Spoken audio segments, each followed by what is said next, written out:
Finding Satoshi, Part 2. How come every sly millennial that thinks they know about Bitcoin talk like Einstein? You speak English, genius?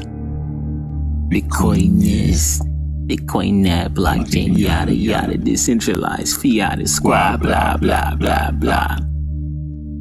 And look at me like I'm the degenerate? What?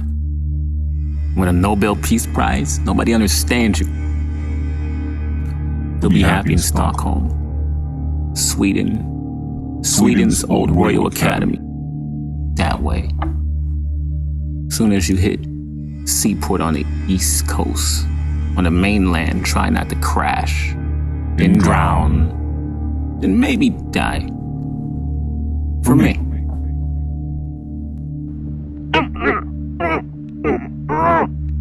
Yeah, exactly. That's what I'm saying. It's digital. Whoa. Who said that? Who's talking? How'd I know that? Who's talking to me? Whoa. Huh? Must be the wind. I do know inflation is having a field day on consumer wallets. High gas prices knock them over the head. Bureau of Engraving and Printing Services smoking. America's ready. Already deep in debt. So the more money the feds print, it becomes less valuable. You hear that? See how it makes sense? What we have are a bunch of IOUs that equate to monopoly money. $1 in 1913 had the same buying power as $26 in 2020. My. Sanctions on Russia don't help either. If Russia supplies our demands and we punish their economy spending, that punishes us. I don't see the logic. Don't see it. Seems to be a few men who have disagreements fight each other at the expense of millions of lives. Lucky us, huh? We get the front row to both our countries to watch and clap as our leaders shoot each other in the foot while running towards each other, then shooting their own foot in the retreat.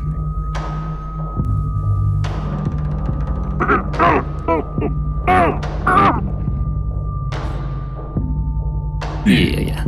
Bitcoin's network came into existence in 2009. However, there was no monetary value or market for Bitcoin until it popped, maybe 2010. The first real-world Bitcoin transaction occurred around May 2010, where 10,000 Bitcoins were used to pay for 2 pizzas, valuing each Bitcoin at a fraction of a cent. Today, you may regret getting those 2 pizzas. Today, the value of that amount of Bitcoin would be nearly $550 million. That's how much your 2 pizzas cost. Bitcoin first crossed the $1 threshold February 2011. Just over a decade ago. And today, March 22nd, year 2022, Bitcoin stands roughly 41,000. So the last 10 years, bad for the dollar. A sovereign debt race to the bottom. While Bitcoin has outperformed the US dollar, commodities, you name it. Millionaires, billionaires, barely catching on, but see its potential. Now putting Bitcoin on their balance sheets. People like Michael Saylor, he's special, of MicroStrategy, the largest independent, publicly traded business intelligence company with the leading enterprise analytics platform.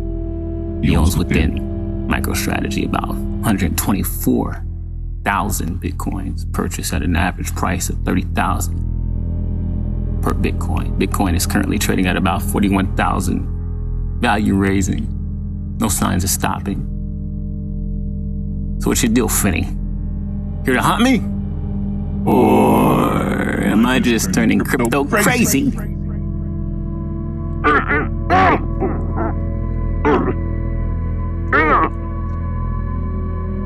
Both, he said.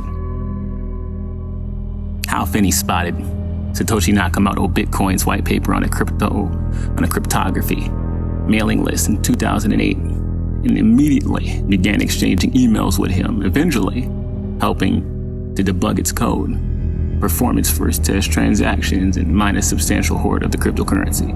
Hal Finney His full name, a revered cryptographer, Finney laid critical groundwork in the early days of Bitcoin to make a viable revolution in finance. Yeah. Because of this exclusive interaction, some people thought Finney was Satoshi. I knew he wasn't. I could smell it. Satoshi had nerves of steel. You can't even hide that online. Yeah. But we know that's not true. Is it, Finney?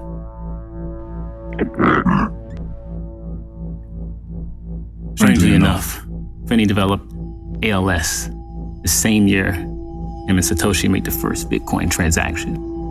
Most of Finney's strengths became allocated to keeping himself alive, especially throughout the years of Bitcoin's implementation. Finney even built a new computer interface that would use an electromyographic switch to read electric signals from the surface muscle, allowing him to better control his voice and write software with his eyeballs. But the interface was incompatible with the few muscles Finney still had to control, leaving him locked in a body that increasingly prevented him from communicating at all. Damn it, Finney. It's like God was telling you to stop when you started. To the last blink, and he turned you off. 1991, software developer Phil Zimmer released the first cryptographic secret messaging system called PGP that traveled overseas.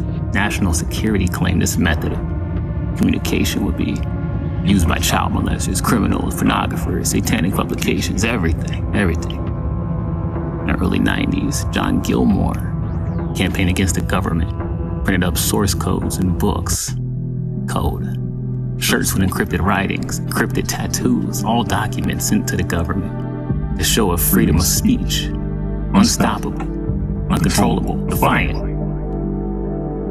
And that was the problem. An early Bitcoin pioneer named Hal Finney has passed away. He died of complications with ALS, which is Lou Gehrig's disease. And I say died, but he was only declared legally dead once his pulse stopped. But once that happened, they threw his body into cryopreservation and took out all his regular blood and filled it with a cryo preservation replacement of blood. And they're trying to save his body for a future time when possibly ALS is cured and they can unfreeze him and possibly bring him back to life, which would be revolutionary. But how this relates to Bitcoin is he was one of the first people who started using Bitcoin back in 2009 and actually started, he started working with Satoshi Nakamoto back in 2008, right when the first